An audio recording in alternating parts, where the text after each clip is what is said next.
Tengan ustedes muy buenas tardes, mis amados y queridos hermanos, hermanas, jóvenes, niños. El Señor los bendiga en esta tarde y tengan una excelente escuela dominical. Del mismo modo, saludo a los guías, profesores de la escuela dominical, deseando que el Señor les bendiga y que los revista de gracia del Espíritu Santo para que entreguen la enseñanza en la escuela hoy día, sabiendo que nuestro maestro, nuestro principal enseñador es el Espíritu Santo que está en medio de nosotros. Así que el Señor les bendiga, el Señor los guarde. Comenzamos hoy día la segunda lección, que se llama Advertencia de una destrucción inminente.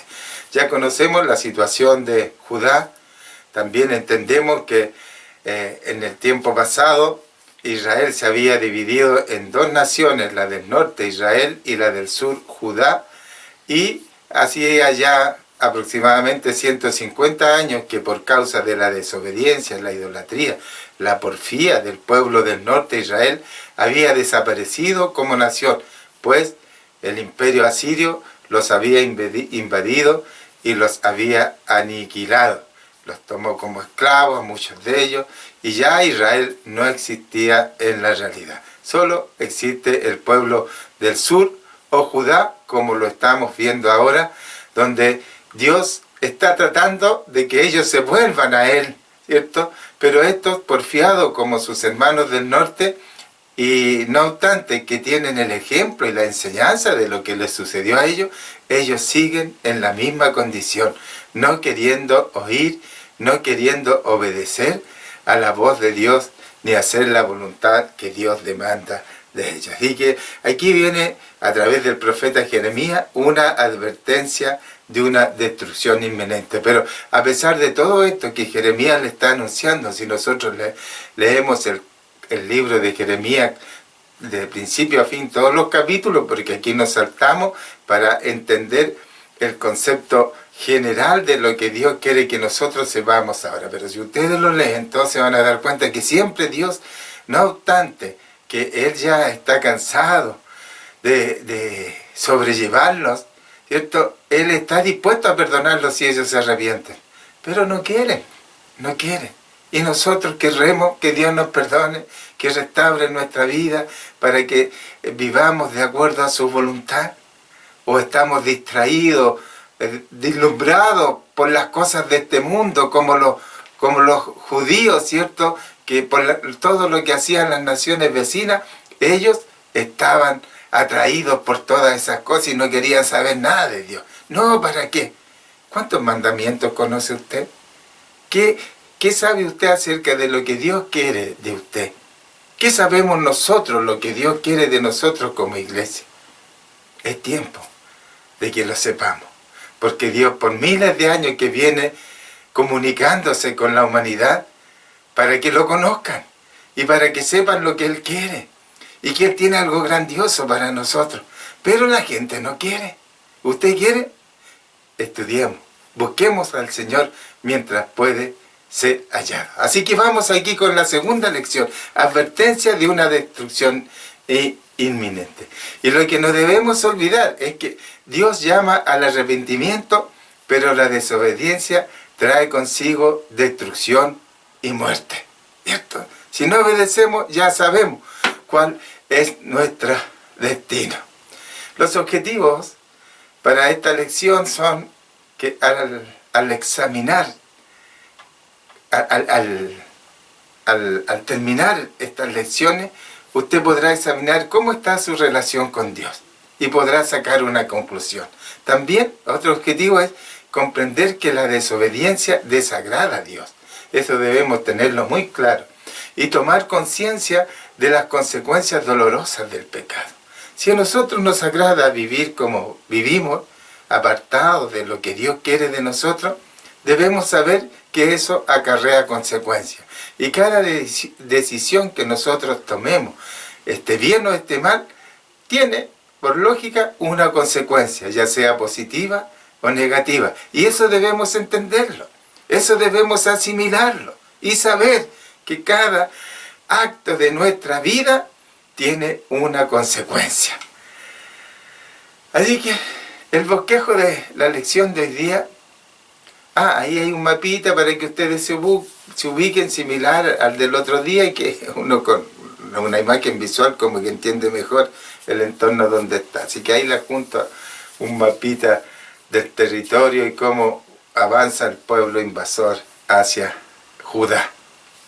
El bosquejo de la lección, como todas estas lecciones, contiene 3 clases, en 3 domingos, ¿cierto? La primera clase es el tema, una alternativa planteada al pueblo, del versículo 16 al 20 del capítulo 6.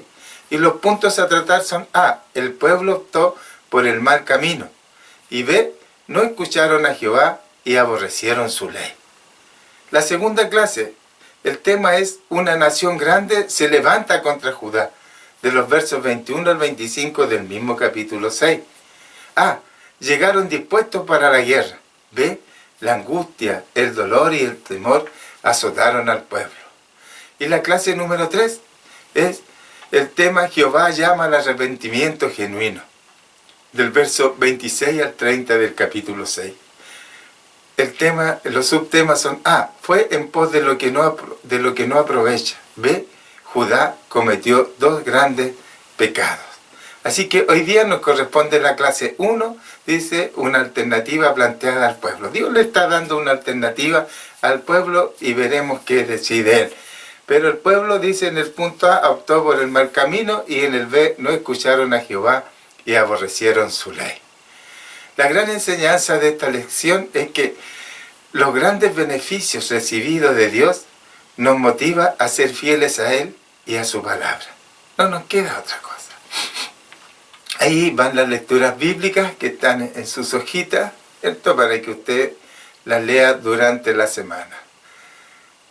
La intención de esto, de la lectura bíblica y de la tarea que está al final, es para que nosotros encontremos en la Biblia esa atracción, ese imán que nos debe atraer para conocer el carácter de Dios, para saber más de Él y para saber qué es lo que Él espera de mí, de cada uno de nosotros. Así que esa es la intención, el objetivo de esto. Algunos piensan tal vez que es mucha tarea, que es mucho, pero yo sé que no es tanto. Yo me acuesto a las tantas y paso todo el día leyendo, haciendo el estudio, viendo el mensaje, y me falta tiempo. Me falta tiempo, así que espero que ustedes aprovechen bien su tiempo y encuentren el sabor, el gustito a la palabra de Dios. Si lo hacen con oración, presentándose al Señor y pidiéndole que Él le abra el entendimiento, van a ver que cuando el Espíritu Santo les revele lo que están ustedes leyendo y estudiando, va a ser extraordinario para su vida. El texto áureo para estas 3 lecciones está en Proverbios 10, verso 29. Proverbios 10, verso 29. Y dice, el camino de Jehová es fortaleza al perfecto, pero es destrucción a los que hacen maldad. El camino de Jehová, repitámoslo, es fortaleza al perfecto, pero es destrucción a los que hacen maldad. Como dice por ahí en el Nuevo Testamento, dura cosa te es dar golpe contra el aguijón, contra clavo, con todo, ¿cierto? Es terrible. Entonces, comencemos a introducirnos en esta lección. Los pasajes anteriores nos pintaron un cuadro de la generación moral de la sociedad entera, cómo estaba viviendo Judá en aquel tiempo, ¿cierto? Jehová manda al profeta que recorra toda la ciudad para ver si puede encontrar un solo hombre que practique el derecho y que busque la verdad. Capítulo 5, verso 1. Si hay esta sola persona, Dios va a perdonar a la ciudad. Sin duda, el recuerdo de la conversación de Abraham y Dios en cuanto a Sodoma y Gomorra viene a la mente del profeta. Si ustedes pueden ver esa referencia en el capítulo 18 de Génesis, versos 22 al 32. En aquel entonces hablaban de 50, 30, 20 y hasta 10 personas justas. Ahora la degeneración ha llegado a tal extremo que se habla de una sola persona. En verdad, Dios no piensa que pueda encontrarla porque aunque digan, vive Jehová, ciertamente juran el falso. Verso 2 del capítulo 5. El mensaje poderoso de los versículos 1 y 2 de este capítulo del 5 sigue vigente en nuestro día. Dios quiere que sus seguidores practiquen el derecho y la fidelidad, la justicia y la verdad. Miqueas 6, 8. Cuando el pueblo de Judá se había apartado de los caminos de Dios, fue por su hipocresía y paganismo. Jeremías, por mandato de Jehová, anuncia el juicio inminente que caerá sobre Judá y hace énfasis en la urgente necesidad de volverse a Dios en arrepentimiento y humillación. Este capítulo, el 6 que estamos viendo ahora, se divide en 5 secciones que empiezan con la expresión "así dijo Jehová" o "así ha dicho Jehová". Con excepción de la primera sección, la primera parte del capítulo, que empieza prácticamente con una sentencia de destrucción, verso 2, y termina con una afirmación de rechazo, verso 30. Dios anticipa la destrucción de la nación porque sencillamente ha desechado a Jerusalén y a Judá por causa de su deslealtad y su desobediencia. La desobediencia y la infidelidad o deslealtad a Dios tiene consecuencias funestas para nosotros. La profecía contiene una sentencia inevitable, aunque abre la posibilidad de arrepentimiento sincero, lo cual el pueblo no quiso hacer. Huid, hijos de Benjamín, y tocad bocina. Un ejército poderoso vendría del norte.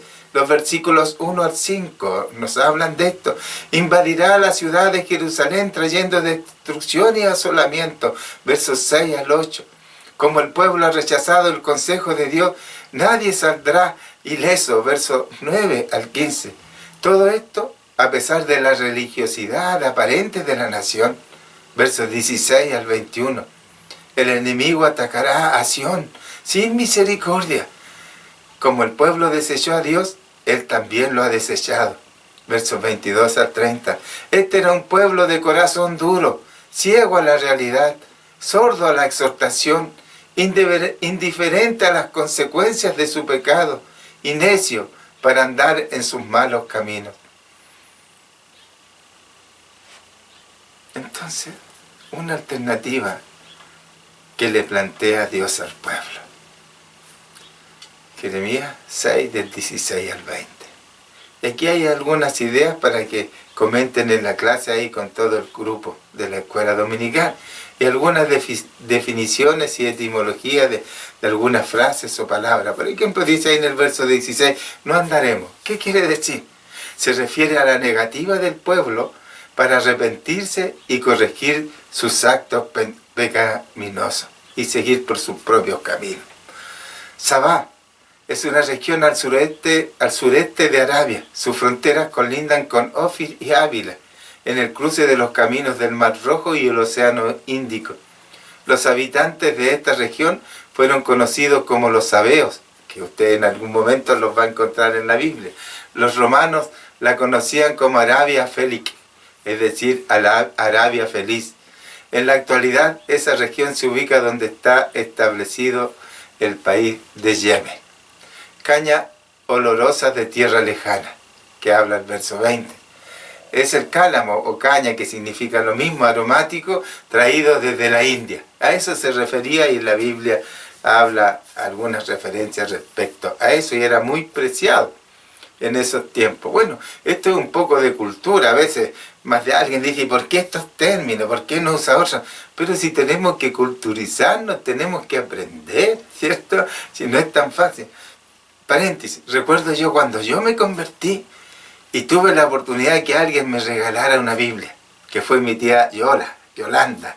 Esta tenía una Biblia en su casa y ella no estaba yendo a la iglesia por diferentes razones. Y dijo, yo le regalo esta Biblia, hijo.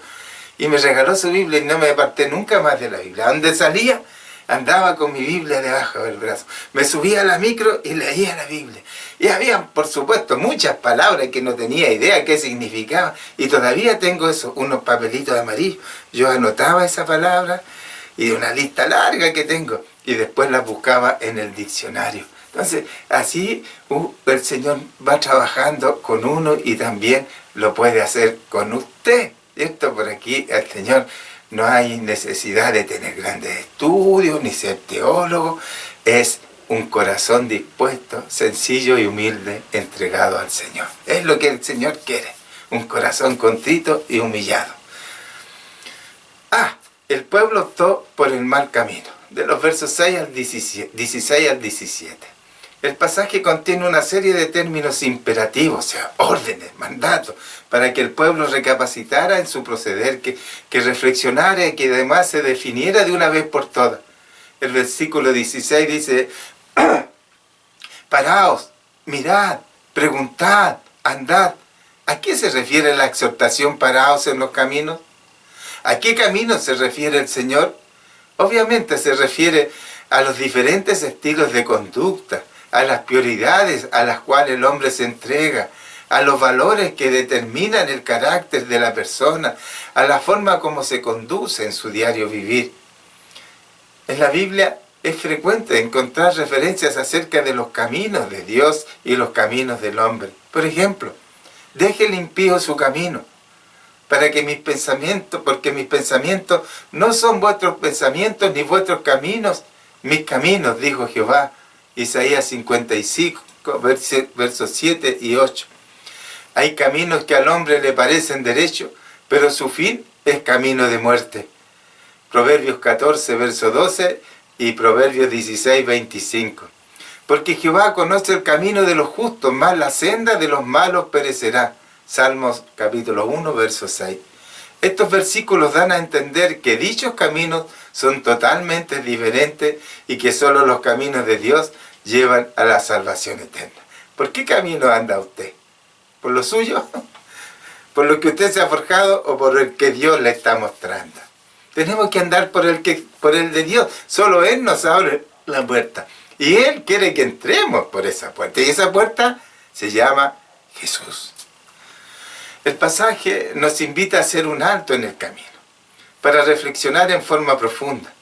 No una parada breve, para tomar un descanso y luego continuar la jornada, o como la que hace antes de cruzar una calle para ver si no viene un vehículo y luego continuar la marcha. La exhortación implica una parada completa para hacer una retrospección hacia el pasado. Pensar, meditar en lo que fue nuestro pasado, hacer un análisis de nuestra vida cuando caminábamos con Dios. Me refiero al pueblo de Judá. Constituye una referencia a los tiempos felices cuando el pueblo vivía agradando a Dios y disfrutando de sus bendiciones. En medio de esas sendas antiguas se podría descubrir la verdadera dirección que deberían tomar, seguir. Hasta este momento el pueblo se encontraba siguiendo sus propios caminos, a la deriva, sin un propósito definido, sin rumbo. Solo les interesaban los placeres y habían olvidado los preceptos divinos y todo lo que Dios había hecho por ellos. En el mundo hay un dicho muy común, dicen, todos los caminos conducen a Roma. Porque en ese tiempo, cuando aparece este dicho, Roma era la capital del imperio y todos los caminos confluían ahí a la capital del imperio. Pero hoy día no, hay un solo camino para llegar a la Canaán, a la Sión celestial. Y ese camino es Jesús. No hay otra manera. Al hacer esa reflexión, existía la posibilidad de que el pueblo recapacitara y no solo identificara el buen camino, sino que estuviera dispuesto a volver a andar por él. El camino de Dios implica una práctica real. El agua de vida hay que beberla, Juan 4:14. El pan de vida hay que comerlo, Juan 6:51. La verdad hay que practicarla, Juan 3:21. La luz hay que seguirla, Juan 8:12. Porque el camino de Dios no fue trazado simplemente para identificarlo y conocerlo, sino para que se camine por él permanentemente, constantemente. No para estar observando, ¿cierto? Sí, muy bueno ese camino, ¿cierto? Es bueno y es agradable andar por él, pero no ando por él. ¿De qué nos sirve? De nada. Tenemos que caminar tras los pasos de Jesús en este tiempo. Ellos todavía no conocían a Jesús en ese tiempo, pero nosotros lo conocemos. Tenemos ese gran privilegio, esa gran bendición de entender estas cosas que este pueblo todavía no entendíamos y que nosotros hoy día tenemos la posibilidad de entender de mejor manera que ellos el propósito que Dios tiene con cada uno de nosotros y con la iglesia. Punto B. No escucharon a Jehová y aborrecieron su ley. Versos 18 al 20. La profecía es contundente y elocuente. Oíd naciones y entended, oh congregación. Oye tierra. Nótese que en el lenguaje intenso del profeta se citan testigos en nombre de Dios que presencien la sentencia que dará y que den testimonio de la justicia de los decretos divinos.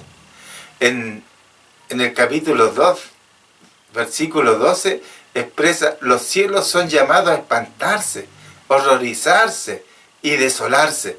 En Isaías capítulo 1, verso 2, dice: los cielos y la tierra son llamados a oír la voz de Jehová. Ahora aquí en el capítulo 6, versos 18 y 19, dice: las naciones y la tierra son llamadas a escuchar lo que Dios tiene que decir y a presenciar lo que va a suceder como consecuencia de la desobediencia de su pueblo. La desobediencia tiene consecuencias y graves consecuencias para la gente, pero la gente no entiende, prefiere vivir como a ellos les place. Y muchos se forman su propio camino como los de Judá, ¿cierto? Adorando con los ritos, con las costumbres de siempre, ¿cierto? En el templo, en la adoración, pero su corazón está lejos de Jehová. Y Él conoce el corazón y lo que quiere es que nuestro corazón de Él, o sea, nos rindamos a Él completamente, sinceramente, y no solo de labio ni de pensamiento, sino que de hecho, en verdad. Dios es misericordioso y por eso llama al arrepentimiento, pero cuando el hombre endurece su corazón, merece el castigo. El versículo 19 contiene varios elementos para analizar. Primero, habla del castigo. He aquí yo traigo mal sobre este pueblo. Dios envía el castigo a aquel que le es desleal. Segundo, las acciones del pueblo tenían su origen en la mente de ellos.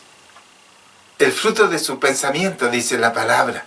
O sea, ellos están actuando de acuerdo a lo que piensan en su mente, de acuerdo a lo que ellos están maquinando, pensando en su mente, y el fruto de sus pensamientos es lo que están exteriorizando en su forma de vivir. Es interesante que el Señor no dice el fruto de sus obras, sino el fruto de sus pensamientos.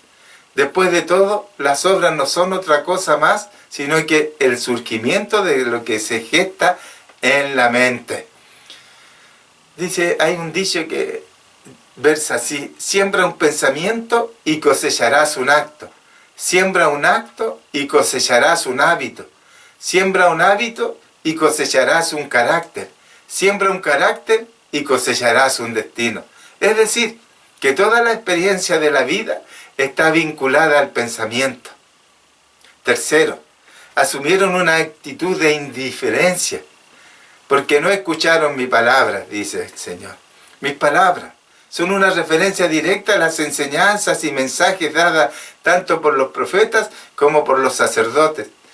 Cuarto, aborrecieron la ley de Dios y aborrecieron mi ley, dice la palabra, la Biblia.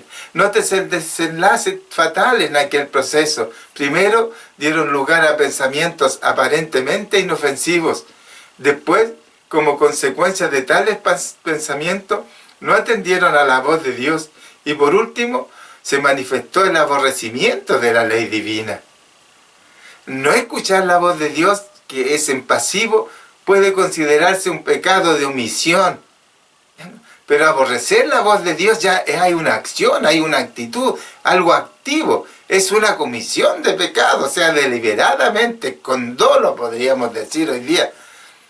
No hay excusa para eso.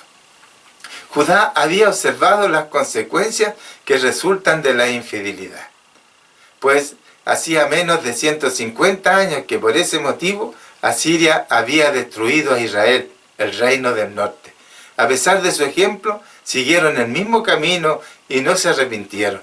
Por eso merecían un castigo todavía más severo que el de Israel.